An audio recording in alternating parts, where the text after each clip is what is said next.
Robin. You're listening to Opie and Anthony. On the virus, Sirius-XM. Hey, Piers, a lot of people concerned you're not going to be America's Got Talent anymore. I'm staying on America's Got Talent. That's my show. Yeah. That's how I know you. I love that show. And it's you're a big fan of Prince Poppycock, I love saw. Prince Poppycock. Well, yeah, he blew it. But he's... I bet he did. You were too rough on Chips Cooney, though, I have to say. Chips is a friend. I thought you were a little too hard on Chips Cooney. No, he's another one that... I didn't get Chips Cooney. He just wasn't funny.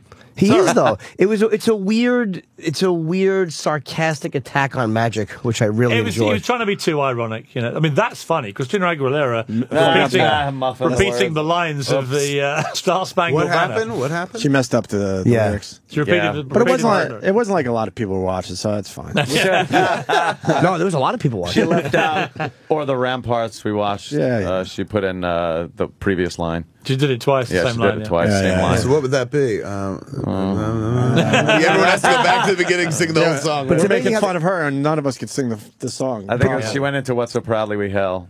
Twilight's left. But they won't hold paper. They're afraid of looking bad, but it's like you look worse if you blow the song. Just hold a piece of paper or have a cheat sheet on your hand or a fucking telelepprompter. There's not a lot of words. Or practice 2 days before. Dude, when you have... 500 million people watch you, all your practice is out the window. Because I know she knows that. Yeah, I couldn't remember my own act if I had that many people. Fucking teleprompter. They could what about pop one right down there and by the monitors, and you could just look at it and then. Did people? What was the reaction? And people like, "Ow! Whoa! What they're booing? Yeah. Kill her!" Yeah. You know. Did people react like that? Some people were booing. You stole that mistake from Lady Gaga. You know, they just yelled all that shit. Hey, is there anybody you want to interview that you have had problems getting access to? I mean, obviously Obama or certain foreign heads of state. Who do you really want? Well, the great thing about CNN is you tend to get whoever you want, pretty much, because it has obviously a domestic audience here, but the global audience you can potentially get, especially as unlike with Larry's show, they're airing mine in prime time in all the territories. So in Europe and Asia and everything else, you can get it at 8, 9 p.m. at night. So the potential audience to a guest is huge. I mean, 300-400 million people potentially. And if you've got a brand that you want to get outside of America, it's a fantastic platform. Plus, you know, CNN, I'm not going to chew people up. It's like, you know, it's an intelligent news network. You want to have intelligent conversation with people, and you want them to emerge out of it wanting to do your show again, whilst you having a good time with them and hopefully getting some good stuff out of them. So, you know, we don't really have a problem with most people we've asked have come on. What's the best interview you've ever seen? Like the one where you went, God damn it, I wish I had done that. Frost Nixon. Yeah. Oh, okay. I mean, David Frost is one of my great heroes because if you ever watch the tapes of that, the real ones, never mind the movie, but they got about 30 hours on tape. But to finally get the confession that the whole of America wanted to hear, the whole world wanted to hear. In the fourth and final meeting, thing, right? You know, the drama building, and again, David Frost was never too antagonistic. He just kept probing, incredibly well researched, building up to this moment when finally they got the confession out of Nixon. I'm sorry. Yeah, and it was an amazing moment, and that's what I call a brilliant interview. Do you think that he would have gotten that, though, had it not been for that call the night before that really threw Nixon for a loop? I think that was definitely part of it, but he wouldn't have got the call if David Frost, hadn't put $600,000 of his own money up in the early 70s. So you're talking several million now, because no network would put the money up to do it. And he got, he put the money up, he got the result. I mean, that's an amazing thing to do.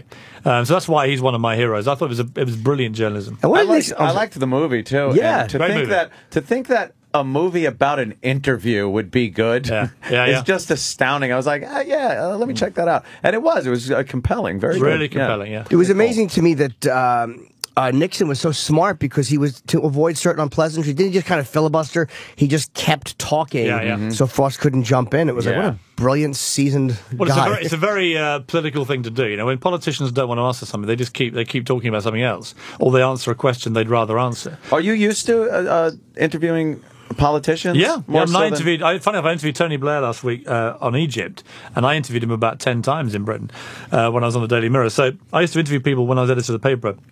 But also, I've done like 6-7 years of interviews in Britain. He seems like a nice guy. Is he a nice guy? You know what he is? Personally, he's an incredibly nice guy. He's very well mannered. He's very polite, very charming, and everything else. I mean, I think he made a catastrophic mistake as far as Britain's concerned with the Iraq War, which has tarnished his reputation there. Oddly, it kind of enhanced his reputation in America, where standing shoulder to shoulder with the Americans after 9/11 gave him this amazing cachet here. But, in Britain, for a Labour left-wing a politician like Blair becomes the party leader, then prime minister, to take us into war on a pretext of weapons of mass destruction that never turned up. It killed his reputation in Britain. Yeah, but isn't that the case with an alliance like the United States and England? I think he almost had to. It's like it's almost like an obligation between both countries that we really have to kind of back each other up. It's this ever since, even before World War II. It's I just think you're become right. something. I think every Briton's instinct, honestly, would be to stand shoulder to shoulder with the Americans, because we view you as genuinely great allies of ours from the Second World War in particular onwards. We've always been together on these things. I think the problem with Iraq was nobody was quite sure why we were fighting that war. No one was sure. And, it seemed to... My brother had to do 2 tours of Iraq, so I had a vested interest in this. Yeah. And I didn't get it. I didn't think he ever had weapons of mass destruction. I thought the whole thing was a pack of lies. If you want a regime change, say so. Just come out and say, we want to get rid of Saddam. Yeah. Then people can make their judgment about you based on whether that's a good idea or not. But, it's a dangerous thing. As we've seen with the Middle East right now, regime change is at its best when it's driven from the bottom by the people up. Yeah. That's how regimes ought to change. You can't when you start going in people. Forcing your freedom and democracy on countries that have a totally different system. Imagine how we'd feel. Imagine how America would feel if some other country woke up one day and said, we don't like the way you're being run. We're going to steam in with our military and we're going to enforce our beliefs on you. Trust me. How long's that going to last, right? Yeah. So you've got to be very careful. When you're as powerful as America and Britain allied with America, you've got to be very careful how you utilize that power. Question 2, what do you think of David Cameron? I think he's my new favorite person, and his remarks about that was great. Stop coddling Islamic extremists and stop handling them softly. It's like nobody talks that way, honestly. And I don't understand why, because I don't like extremists of any kind. I just think the word extremism is the most dangerous word in our language right now, because it's extremists that cause the problems. It's not Muslims that cause problems. It's Islamic fundamentalists who want to kill people that cause problems. And this is where Cameron, our British Prime Minister, was right to say that. And it's where you have to just be focused on who the enemy really is. It's incredibly dangerous when I see that idiot pastor burning the Quran recently, trying to make some fatuous point. All that's doing is whipping people up into hating Muslims. That's never going to help anything. But do you think, though, that the problem I have with the media in general, and I'm generalizing, is the way they always, and politicians do it too, let's not jump to conclusions like Major Hassan is yelling Allahu Akbar and murdering people, and it's an act of Islamic extremism by a nut, and it's amazing how there is this fear of saying it. And the media doesn't want to say it, and politicians don't want to say it. And it's amazing the way people just will not address what the real problem is. There's a stigma put on you the second you even address extremist Islam. Then you're tiptoeing around it so much because you're so scared of getting called out and being a Islamophobe. It is, but the way to do this is that when you talk about these things, you have to talk about extremists generally. There are extreme Christians in this country who do wacky stuff, who want to harm people. But is it really as much? It sounds like an awesome time to plug Red State. Yeah. Yes. But I'm a Catholic. I was brought up a Catholic, and there are extreme Catholics that cause me extreme discomfort. And I think when you talk about extremism, talk about it and mention a few religions. Don't make it look like the only people you think are bad people in the world are Islamic fundamentalists. But is the security at the airports and at malls and our train stations, are we really looking for Christian extremists and Catholic extremists, or are we looking for Islamic extremists, honestly? I think the reality is, in terms of attacks on America, they've primarily come from Islamic fundamentalists on 9/11. That's what you're primarily dealing with. But don't tell me the only atrocities that happen in America are from fundamentalists. No, you can look at Oklahoma City. Right, we got McVeigh and Terry Nichols, sure. But look at Arizona recently. Sure, another nut. Absolutely, another nut. Well, you're always going to get nuts that are just crazy without really a cause or anything. There is a cause that is buried in the Quran, in the religion itself, that translated or interpreted by a lot, it's not a lot, relatively speaking, to all of Islam, but I think a disproportionate number of people interpret it very violently. They go into conflict very violently. But this is where my problem comes with this, because you can interpret a lot of the Bible as ordering you to go and kill people if you want to. They do. Right. If you want to. And, yeah. You know, there are Christians out there, as much as there are Islamic fundamentalists, who will interpret passages of the Bible, eye for an eye, tooth for a tooth, and go and kill people. But then again, are we looking for people with vest bombs that are Catholic? Well, I don't know about you, but on every plane I get, they search a lot of people. Yeah. I know, and that seems to be a waste of time. Well, it may be, but you know, you have to. If I was controlling the security of America right now, I'd be bloody careful that I make sure everyone is checked. Because the next attack may well, by the way, come not in the shape of a Islamic fundamentalist, but it might be them, you know, recruiting somebody who is the family going to Disney. Really? Well, you know something, like that to me is a waste. Hey, they could be of time. Chechens, but they'd be Muslims. You know something? Stranger things have happened, and they're not the only ones that want to kill Americans or kill Britain. But stranger things have happened, yes. But I'm not talking about a blanket overall guarantee nothing's ever going to happen again. But you got to play your averages and put your resources. You're in charge of Homeland Security in this country.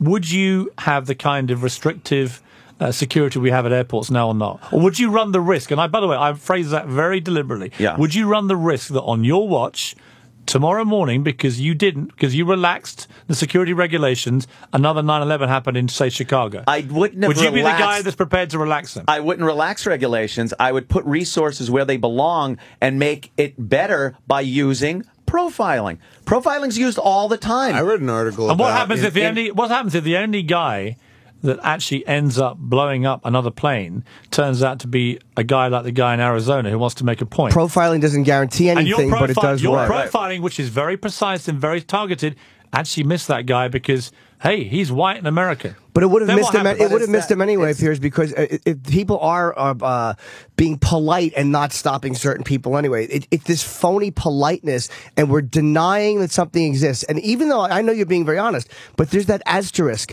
people always put when they talk about Islamic extremism. What about Christians? What about this? But if you're talking about the Klan, nobody says, what about other groups? We know you're talking about a bunch of white pigs who are racist. Or when you talk about the mob, nobody talks about this one or that one. You're talking about the Russian mob, you talk about the Russians. We all know who we're addressing, but there is this phony politeness. And hey, guys, I don't see it when we all see it. And that's the dishonesty. Well, Britain went through a long period when I was growing up. You know, the IRA in Britain, financed a lot of the time by Americans, by the way. You know, they were blowing up a lot of people in London, my home city, and everyone grew to hate everybody Irish. You know, if you had an Irish accent in London for a period of 20 years, you got beaten up, and it was horrible.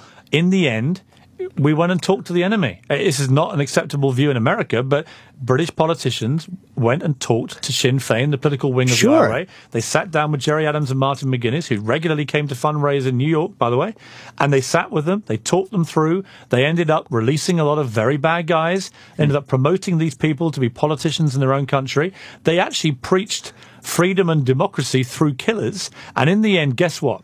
We reached a place where the IRA stood down their arms, and we've had no outrages from the IRA in London, I think, in the last 15 years.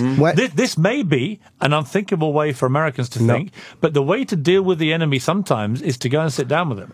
Because we did that in England, and as a result, Irish people can I'm Irish. You can walk around London now and not be hated just because you have an Irish accent. Fair enough, and that's a good point. Although I will say the difference is I don't think the IRA attacked commercial airliners. I think the IRA kept it... The IRA blew up hundreds of people on the streets of London. It's all a question of degree. But you can multiply the numbers. The principle's the same. Wanton, extreme killers. Fair enough. But one question. I'm sorry, buddy. Did they? No, but when they were looking for IRA members, did they stop Americans? Did they stop people who they knew were Jews from Israel? Of course they didn't. They looked for who they knew they were looking for, and that's how you also go after something. Is if you're going to target people. Tell them, Fred. The Virus. Sirius-XM. This